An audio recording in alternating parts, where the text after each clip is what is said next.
여야 최고의 파트너입니다. 주진우 라이브 공식 여야 대변인 두 분 모셨습니다. 박성준 더불어민주당 의원 어서 오세요. 네, 안녕하세요. 아니 최영두 의원님은 어디 계십니까? 네, 집에 있습니다. 왜 집에 계세요? 아니, 지난주 후반에 국회의원 국회 내 모임에 네. 취재했던 언론인 중에 한 분이 아마 확진자가 있었던 모양입니다. 아이고 그래요. 밀접 네. 접촉자로 지금 집에 계시는군요. 예, 그래서 어제 조사를 받고 아침에 음성이 나왔는데도 예. 국회에서 대기하라 그러네요. 네. 집에서 며칠간 있어야 되는 건가요? 최 의원님? 아니, 난 그 이해가 잘 안 되는데, 그래서 사진 나왔고, 난 백신도 맞았거든요. 네. 그런데 이게 그 날짜를 두고 정확하게 지금 공식으로 해서 공문을 달라 그랬습니다. 국회 방역, 무슨 기준으로 어떻게, 왜냐하면 지금, 추경 예산안 심의도 해야 되고, 제가 예결위원이거든요. 네. 또 언론, 중재법, 저희는 언론재갈법이라고 이름 붙였는데, 네. 그 민주당이 주도하고 있는 그 법안 개정안 지금 논의도 해야 되는데, 이렇게 길어지면 안 되는데 큰일 났습니다.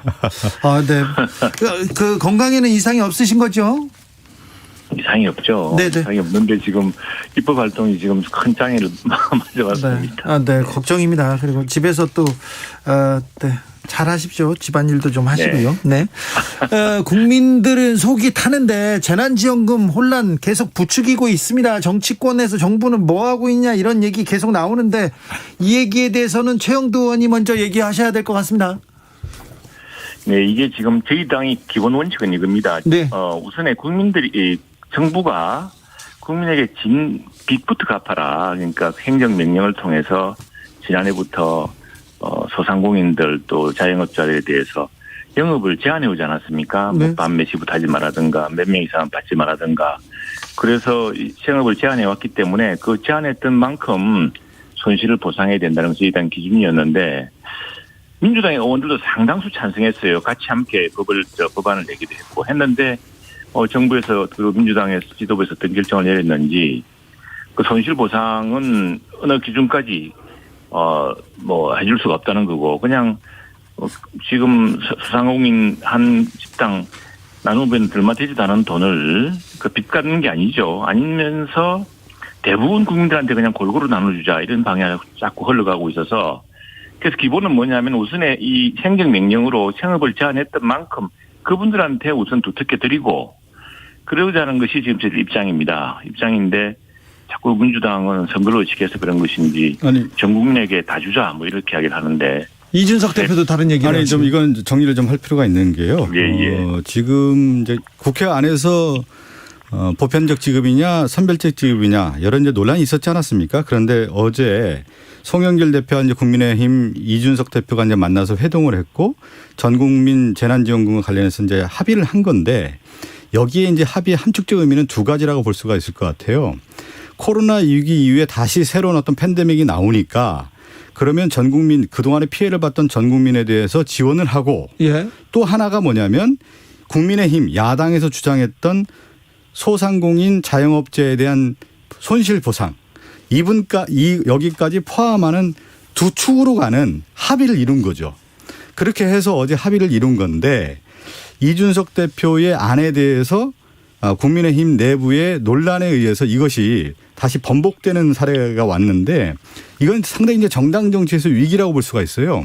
당대표끼리 만나서 합의한 내용을 당에 의한 어떤 지도부 체제가 취약성이 그대로 드러나는 거고 이준석 대표를 당에서 인정하지 않는 그런 모양새까지 나왔다. 이렇게 해석이 되는 거기 때문에 그럼 앞으로 여야 대표가 만나서 어떤 얘기를 합의를 했을 경우에 그러면 당대표는 다시 집에 돌아가서 당에 돌아가서 우리 내용을 추인받아 와야 됩니다. 이렇게 되는 그런 아주 나쁜 선례를 남긴 그런 사례가 된 겁니다. 그리고 이제 이번 내용의 취지 제가 이거 하나만 더 언급을 하고요. 이번에 여야 당대표가 만나서 합의한 내용은 그만큼 위기고 여야 상생 정치고 전 국민 재난에 대한 지원과 더불어서 소상공인에 대한 부분까지 두텁게 지원하겠다라는 것이 여야 당대표가 합의된 일치가 된 것입니다. 이거는 인정을 해야 되는 건데 인정하지 않았다는 것 자체가 상당히 큰 문제라는 거죠. 최영두 의원님. 그건 이제 박 의원님하고 민주당 일부 의원님들의 주장이고요. 사실은 이제 합의를 보더라도 합의 내용이 뭐냐면은 그 소상공인과 자영업자를 충분히 지원하는데 우선적으로 지금 재원을 활용하고 그 후 남는 재원이 있을 경우에 재난지원금 지급 범위를 확대해 나가자는 그런 취지였습니다. 이것이 이제 이준석 대표가 분명히 밝힌 내용이고요. 그런데 지금 이 문제는 여당 내에서 정부 여당 내에서도 의견이 있습니다. 정부 여당 내에서는 지금 뭐 100%다 주자 또는 80%다 70%다 뭐 50%다 이런 논란이 있었고 그런데 우리 재원이 충분치가 않고 또 코로나 상황이라고 하지만 이 상황 때문에 전혀 그 수입에 지장이 없었던 사람들도 있고요. 뭐 예. 공무원이라든가 또는 뭐 안정된 대기업이라든가 또 직종에 따라서는 오히려 코로나 비대면 상황으로 해서 수익이 늘어난 사업장이나 산업도 있습니다. 그런 것들을 감안해야 하는데 그래서 우리 입장은 또 민주당의 상당수 의원들도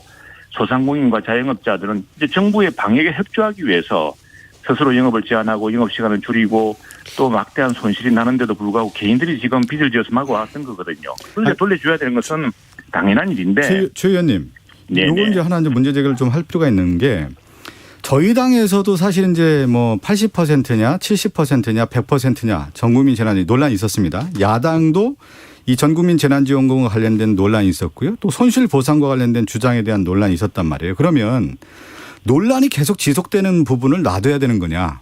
당대표는 책임을 져야 되는 거 아니겠습니까? 이준석 대표도 아마 그런 소명의식이 분명히 있었기 때문에. 아니, 제가 언급한. 의원님은 예. 지금 그 원래 합의와 관계없는 말씀을. 아니. 민주당 내부 이야기를 하시는 아니, 거고요. 민주당 내부 얘기가 아니라 어제 합의를 했고 수석 대변인이 합의 문구가 정확히 이겁니다. 아니, 합의를 해서. 추경을 통해 2차 추경을 통해 소상공인 자영업자 그 두 방주가 우리 당과 민주당이 원래 입장이 다른. 아니 저 잠깐만 입주당이 다른 게 아니라 지금 얘기하는 건 소상공인과 자영업자에 대해서 두텁게 지원을 하는 부분이 서로 합의를 하고 또 하나가 뭐냐면 전국민 재난지원금과 관련해서 보편적 지급을 하겠다라고 하는 부분에 대해서 합의를 이룬 거 아니겠습니까? 이건 뭐냐면 그동안에 논란이 되었던 부분에 대해서는 이제 여야 대표가 상생의 조치로서 매듭을 짓고 코로나 위기를 극복하자는 대승적 차원에서 합의를 한 건데 부분적인 과거의 논리를 가지고 논란이 됐던 부분 가지고 얘기를 한다는 것은 지금 자체가 매듭이 이루어지지 않는 것이죠. 계속 그 강변을 하시는 거고요. 아니 그 지금 우리가 한정된 재원 더구나 빚이 엄청나게 늘어난 상황에서 앞으로도 팬데믹이 반복될지 모르는 상황에서 돈을 펑펑 나눠주면 좋겠죠. 그러나 지금 우선에 이로 인해서 급격한 아주 심각한 피해를 입은 사람부터 100%는 아니라도 하더라도 두텁게 배분해 주자는 것이 저희 당의 원칙이고. 자. 민주당은 지금 그런 것보다도 자꾸 전체를 지금 모든 국민을 상대로 다 하자는 것인데 민주당 내부에서 얘기하는 거 아닙니까? 최홍두 의원님 여기서 이제 질문 들어갑니다. 자, 당대표끼리 그래서 당의 이견이 있어서 당대표끼리 만나서 합의를 했습니다. 합의를 한 내용을 바로 뒤집은 상황인데 이 상황에 대해서는 솔직히 말해서 이준석 대표가 좀 미숙했습니까? 그런 합의가 없는 것을 민주당에서 강하게 밀어붙이는 것이고요. 아예 합의가 없었어요? 아니 합의가 안 됐다라고 얘기를 하면 안 되는 것이죠. 최 의원님. 합의 내용이 네. 소상공인 지원 확대를 하고 그렇게 해서 왜냐하면 이게 입장이 다른 겁니다. 우리는 소상공인 자영업자들 피해 보상을 제대로 하자는 것이 우리 입장이고 들어보십시오. 이건 그게 아니라 합의에 대한 부분을 얘기를 해야죠. 합의가 안 됐다고 얘기하면 안 되는 것이죠.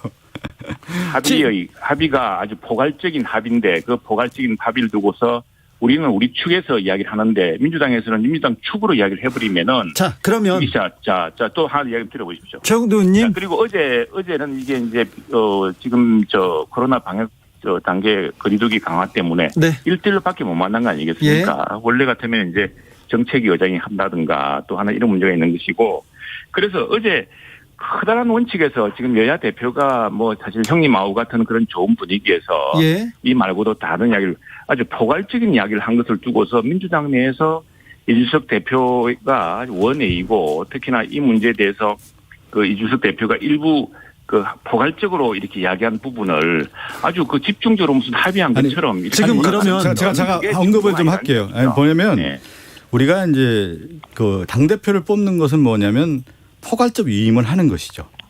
그 위임 사항에 대해서 결정을 할 수 있는 권한을 주는 것이 당대표이고 어제 여야 대표가 만나서 수석들이 수석 대변인이 브리핑을 하지 않습니까? 네.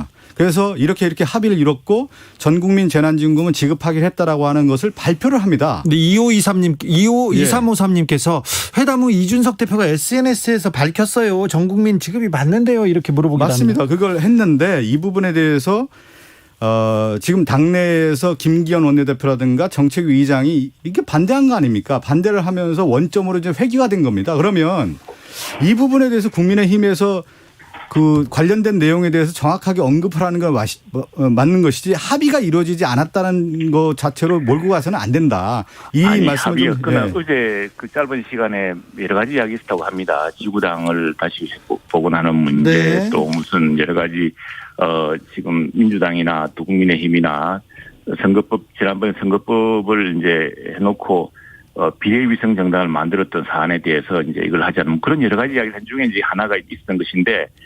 그리고 지금 국회 원내는 왜 있는 겁니까? 정책위 의장은 왜 있고 원내대표는 왜 있습니까? 그리고 또 예결특위는 왜 있고 모든 것이 당대표끼리 그렇게 뚝딱 합의할 것 같으면 국회의원은 왜 둡니까? 그렇죠. 모든 것이 상임위가 있고 또 원내대표가 있고 또 예결특위가 있고 모든 또 상임위 내에서 또 예결 소위가 있고 그러지 않습니까? 그렇게 하나하나 다뤄지는 것이 그러니까 국회 그럼 대표끼리 만나서 합의하면 다 끝납니까? 그건 어거지죠.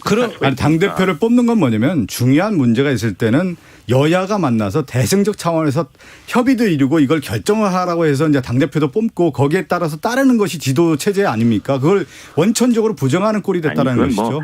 박 의원님 지금 그 말을 그런 걸 때 경강부회라 그러고 막 그런 겁니다. 그러니까 지금 그래서 대표끼리 다 저럴 것 같으면은 저희 정당은 솔직히 말씀드리면은 당대표가 잘못 결정하면은 저희 당 원내 정책위 의장이라든가 원내대표가 바꿀 수 있습니다. 그것이 민주주의 정당 아닙니까? 알겠습니다. 모든 것이 대표가 말하고 나면 못 바꿉니까? 여기까지 할게요. 합의했는지 안 했는지는 여기까지 하겠습니다. 옛날 얘기 하나 해야 되겠습니다. 그럼 포괄적인 좋은 취지로 서로가 어떤 합의점을 찾아보자. 민주당 그렇게 주장을 하고 하니까 우리 젊은 이준석 대표가 그 형님 역할하는 송 대표의 입장을 두둔하게 주기 위해서 포괄적으로 표현한 그걸 가지고 전체 합의한 것인데 너가 따라라 그러고 한다면은 그건 정도가 아니죠. 그렇게 얘기하니까 할 말이 없네요. 왜 그러냐면 이미 합의를 해서 발표까지. 조 의원님, 우리가 이 정치 언어라고 하는 것이 레토릭이라고 하는 것이 합의해서 수석 대변인 우리 대변인 해보지 않았습니까? 그러면 그것이 합의돼서 발표가 되고 언론이 받아 쓴다고 하면 이렇게 됐다라고 해서 대변인 발표도 문제가 있었죠. 그러니까 문제가 있었다라고 하면 안 됩니다. 이건 우리 양당 원내대변인 했는데 또 국회 대변인 또 다른 발언을 해가지고 한번 논란이 했었죠. 근데 그거는 알겠습니다. 이거는 맥락을 보면 알지 않습니까? 맥락을 보면은 그리고 또 하나 이제 박 의원님 말씀 중에 조금 제가 과하다 싶은 부분은. 그래서 만약 대표가 이야기, 그럼 대표가 다 정할 것 같으면 국회의원 활동을 왜 하며. 제가 이 얘기는 그동안에 수많은 상임위가 됐던 소위원회 등 원내에서 많은 논의가 있어서 접합점을 못 찾지 않았습니까? 그래서 이 부분에 대해서는 아마 여야 대표가 상당히 고민을 하다가 만나서 이 부분을 풀어야 된다. 매듭을 지어야 된다라는 어떤 그런 차원에서 나온 것으로 알고 있습니다. 접합점 못 찾은 게 아니고 저희들은 소상공인에 대해서 그 행정명령이 발효된 이후부터 헌법기본권에 따라서 이건 지급해줘야 되고 보상해줘야 된다는 원칙이었고 민주당은 그렇지 않고 그냥 그 소급은 안 되며 지금 골고루 나눠주자 이렇게 하니까 정부 내에서 입장은 솔직히 지금 우리 야당과 가깝습니다. 네. 최 의원님 합의했는지 안 했는지는 여기까지 논쟁을 끝내겠습니다. 이준석 대표가 어제 그 회동 후에 추경과 관련해서는 다음과 같이 합의했습니다 하면서 이렇게 글을 올렸습니다. 방역 상황을 고려해서 소비 진작성 재난지원금을 지급하고 행정비용 등을 고려해서 그 범위를 80%에서 100%까지 늘리는 것을 검토한다는 내용에 제가 동의했습니다. 이렇게 얘기했습니다. 여기서 끝낼게요. 9315님께서. 끝낼 게 아니라 이준석 대표가 발표를 했군요. 네, 9315님께서. 검토를 했지만 그 역시도 수상의 여지를 남겨둔 것이고 민주당 그 대표의 입장을 고려해서 이제 그만할게요. 포괄적으로 한 것이죠. 최 의원님 나 그만할래 이제. 알겠습니다. 저도 그만하겠습니다. 그래서 국민들이 다 압니다. 이거 그래요. 국민들이 다 압니다. 네, 그럼요. 국민들이 다 판단합니다. 그래서 재난지원금 도대체 언제 결론이 납니까? 언제 줍니까? 이렇게 물어봅니다. 이거 최영도 의원님께서 말씀해 주세요. 지금 이 재난지원금 문제는 안타깝게도 지난번에 우리가 말하는 행정명령 이후에부터 손실보상을 다 해결되는 게 기본적으로 맞습니다. 근데 지난번에 네. 민주당이 이제 다수 의석을 통해서 소급 적용하지 않는다. 그러니까 지금 법이 만들어진 이후부터, 그러니까 우리 주장은 행정명령이 내려진 이후부터 생긴 모든 피해를 보상하되, 물론 이제 국가 재정 상황을 정하기 때문에 네. 100% 못하더라도 원칙은 그렇게 돼야 되는데, 민주당은 아예 새로 만든 이 법을 통해서, 손실보상법을 통해서 그게 아니고 이 법이 만들어진 뒤부터 조금씩 주겠다 이렇게 된 것이기 때문에, 자, 행정명령 내린 이후에부터 이렇게 소급 지급을 하면 그러면 재원이 어느 정도 필요할까요? 지금 30조가 한다면은 30조 범위 내에서 국민들의 양해를 구해야죠. 아, 네. 그걸 뭘 다 하는 게 누구나 이제 그 중에 세금으로 계산될 수 있는 부분도 있고 하니까. 예. 말하자면 원칙이 그렇다는 겁니다. 우리도 국민들도 소상공인도 국가 재정을 생각하지 않겠습니까? 그런데 네. 이건 지금 뭐냐면은 그걸 행정명령 이후에 손실이 발생했던 부분을 이제 인정해주지 않겠다는 겁니다. 그냥 법이 만들어진 이후, 그러니까 지난 6월 말에 이제 국회에서 통과된 법 이후에 손실보상부터 해주겠다고 한다면은 지금까지 그 행정명령에 적극적으로 협조했던 소상공인 자영업자들이 우리는 국가의 명령에 따라서 한 것밖에 없는데 그 손해는 우리가 고스란히 하느란 말이냐라고 이제 국민의 기본권을 이야기할 수밖에 없는 처지죠. 그리고 났는데 지금 나머지 이제 재난지원금 뭐냐면은 그 재정 범위를 그 손실보상이 아니라 그냥 골고루 나눠주는데 지금 민주당은 이게 골몰하고 아니 또 그 얘기를 또 다시 하시면 어떻게 해요? 주앵커님. 지금 민주당 이야기 상황이. 주앵커님이 좀 사회권이 있으시니까요. 자, 이 다른 재난지원금 관련해서는 여야가 워낙 그동안에 얘기를 많이 했고 네. 논란이 있잖아요. 다시 원점 회귀가 되고 원점 회귀가 됐던 문제입니다. 그래서 아마 고뇌에 찬 결정을 한 거예요. 여기서 그 풀어가야 되는데 다시 지금 얘기하신 것처럼 옛날 얘기 또 돌아가는 거 아닙니까? 자, 박성준 의원도 또 그 네, 얘기를 또 하시면 알겠습니다. 다시 돌아갑니다. 자, 네, 이제 그만하시죠. 그만 얘기할게요. 네. 그만 얘기하겠습니다. 통일 외교에 오랫동안 이렇게 고민이 많으셨어요. 최영두 의원께서는 네네. 기자 시절부터. 네. 근데 네. 중국의 잔인함에 대항할 것 이런 이준석 대표의 인터뷰 네. 보고 어떤 생각하셨어요? 그게 이준석 대표가 이제 어제 주한 중국 대사를 만나기 전에 네. 미국 언론 매체를 인터뷰했는데 홍콩 사태에 관한 이야기입니다. 네. 저는 오히려 우리 민주당의 의원님들이나 우리 또 많은 시민들한테 여쭤보고 싶습니다. 지금 미얀마 사태 또는 홍콩 사태에 대해서 과거 우리 30년 전, 40년 전에 이 민주주의를 위해서 거리에서 싸우고 또 때로는 총탄을 맞기도 하고 세로탄을 맞아가면서 지금 중국 상황은 홍콩 상황이 훨씬 심각하거든요.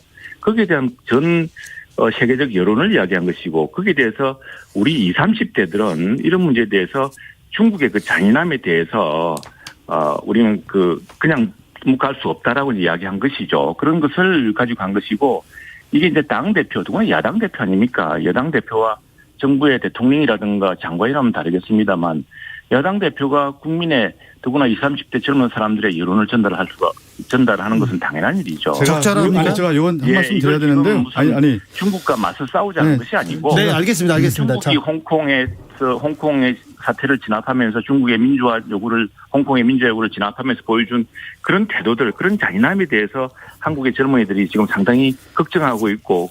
최영도 의원님 자가격리되더니 말을 많이 넣어주셨어요. 집에서 지금 사모님하고 대화를 좀 많이 하세요. 자, 박성준 의원한테 마이크를 넘기겠습니다. 아니 외교라고 하는 것은 불가능한 것을 가능하게 만들어야 되는데 외교 분쟁 중에 하나가 일어나는 게 뭐냐면 말입니다. 그래서 말을 잘못 실수해서 전쟁까지 일어나는 것이 역사적인 사례인 건데 저는 이준석 대표가 왜 이런 잠깐만 들어보십시오. 이준석 대표가 왜 이런 실수를 했을까? 잔인하다는 얘기는 외교용어로서 절대 적절하지 않다는 용어인데 저는 이준석 대표가 이제 정치권에 들어와서 사실 이제 평론의 영역에 있었어요. 정치 평론은 오랫동안 한 10여 년 가까이 한 건데 평론이라는 것은 이슈가 제기됐을 경우에 해설과 해석을 붙입니다. 그러면 평론가 영역에서는 이 잔인하다는 표현은 충분히 쓸 수가 있는 거예요. 근데 정치 영역과 외교 영역에서는 해설과 해석이 아니라 책임을 져야 되고 해결을 해야 되는 겁니다. 그런데 이것 자체의 언어가 뭐냐면 문제를 일으키는 야기의 언어란 말이죠. 그래서 저는 이준석 당대표가 좀 더 이제는 자기 언어에 대한 어떤 절제 이 부분이 굉장히 필요한 시점이다. 그리고 야당 대표의 무게라는 것이 분명히 있다. 예를 들어서 이런 용어를 여당 대표가 썼다고 해보십시오. 얼마나 큰 충격이겠습니까? 최영두 야당도 의원님? 마찬가지라는 것이죠. 예, 예. 예. 아니, 나는 이상한 것이, 아니, 중국 예. 당국자나 중국 대사는 아무 소리도 안 하는데, 왜 민주당이 이렇게 난리를 칩니까? 알겠습니다. 아니, 그렇지 않습니까? 그리고 그 말워딩이요.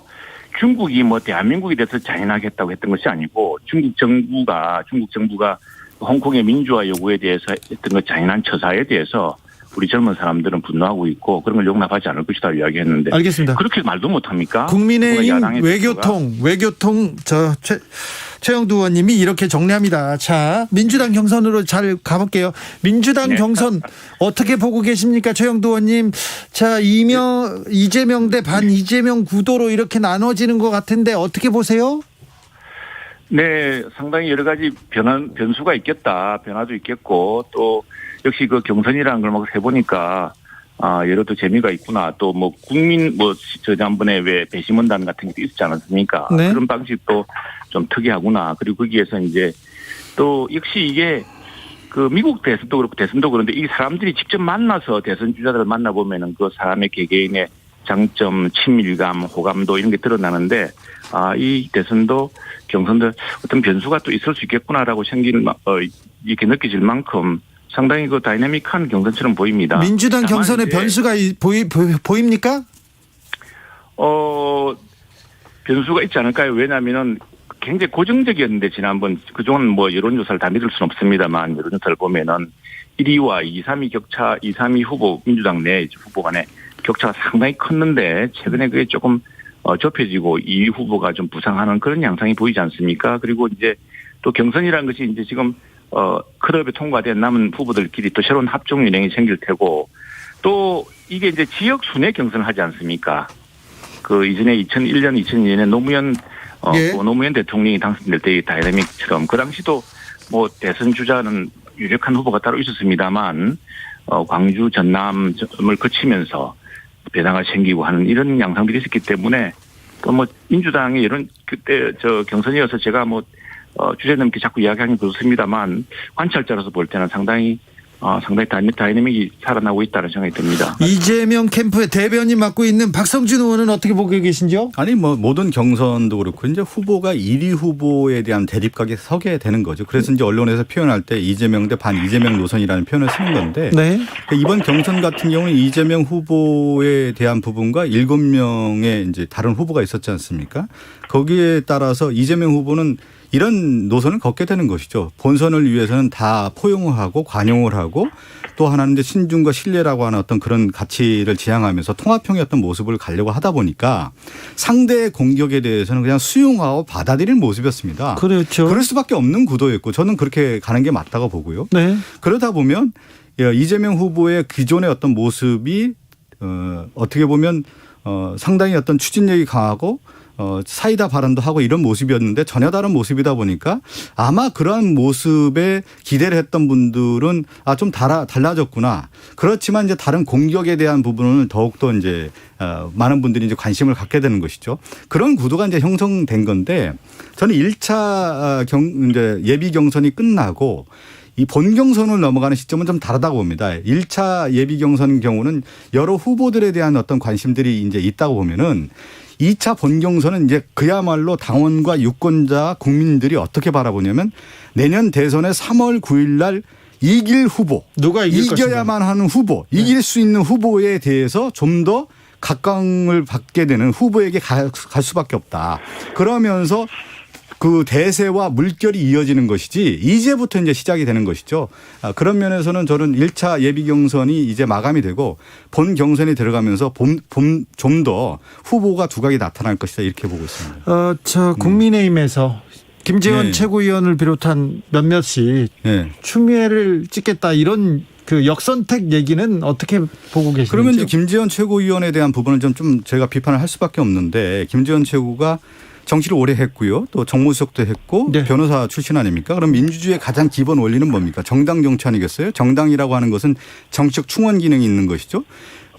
이념과 가치를 지향하는 정치적 결사체고 그 후보가 대통령 후보가 나와서 집권을 하는 것이 민주주의의 기본 원리인데 김재원 최고는 야당의 최고위원이 민주당 경선에 들어가서 역선택을 조정하고 그러한 부분에 대해서 각 좀 약한 후보를 띄워서 선거 자체를 흐리게 한다라는 것은 민주주의 기본 원리에 맞지 않는 발언을 하고 있다. 그리고 왜 야당의 최고위원이 많은 사람들에게 역선택을 강요하는 그런 문자를 쓰고 언어를 쓴다라는 것 자체가 저는 도대체 이해가 되지 않는다. 최영도 의원님.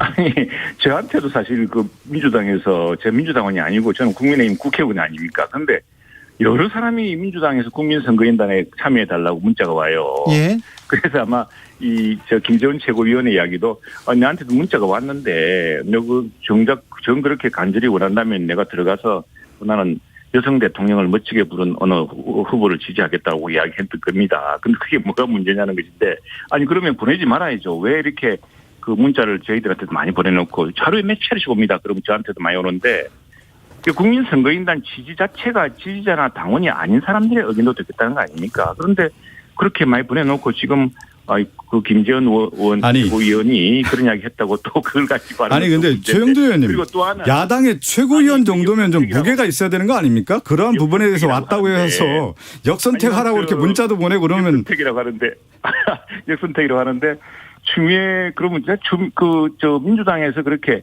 아니 아직 경선이 이제 시작되었고 물론 뭐 후보 순위라든가 이런 게 여론조사가 나오긴 합니다만 아직까지 당원에서 내기하지 않았는데 그걸 역선택이라고 부르는 근거도 너무 자의적이라는 생각이 들고요. 근데 이제 이거는 근본적으로 사실 여야가 한번 생각을 해봐야 됩니다. 그래서 미국의 대통령 선거를 경선 때부터 미국은 프라이머리 코커스라 해서 민주당 공화당이 똑같은 날짜에 맞춰서 이런 역선택이 없도록 하는 조치를 맞습니다. 강화해 왔거든요. 거기에 대해 고민할 때 됐습니다. 국민의힘도 민주당도. 그렇죠.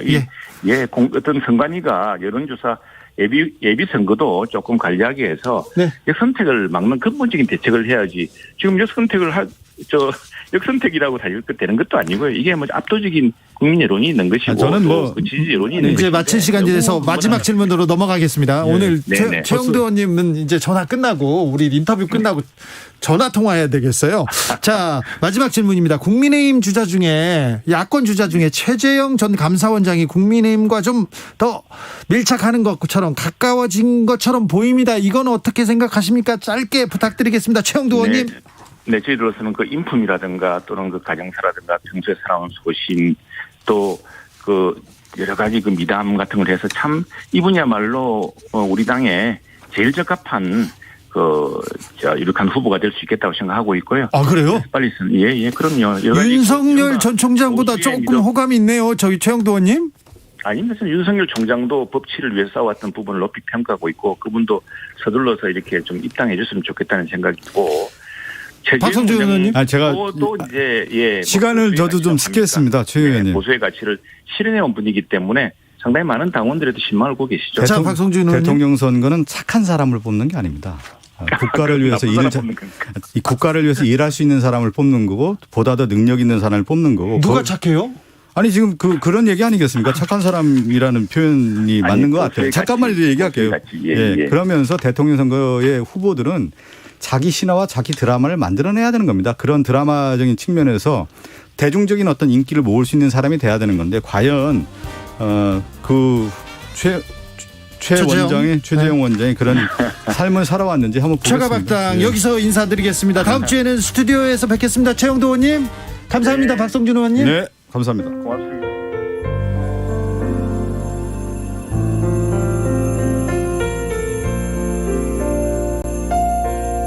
KBS 라디오 연중기획 희망충전 대한민국 438번째 이야기. 안녕하세요. 아나운서 이연주입니다. 11살 성원이는 선천적으로 고련골종이라는 희귀병을 앓고 있습니다. 성원이는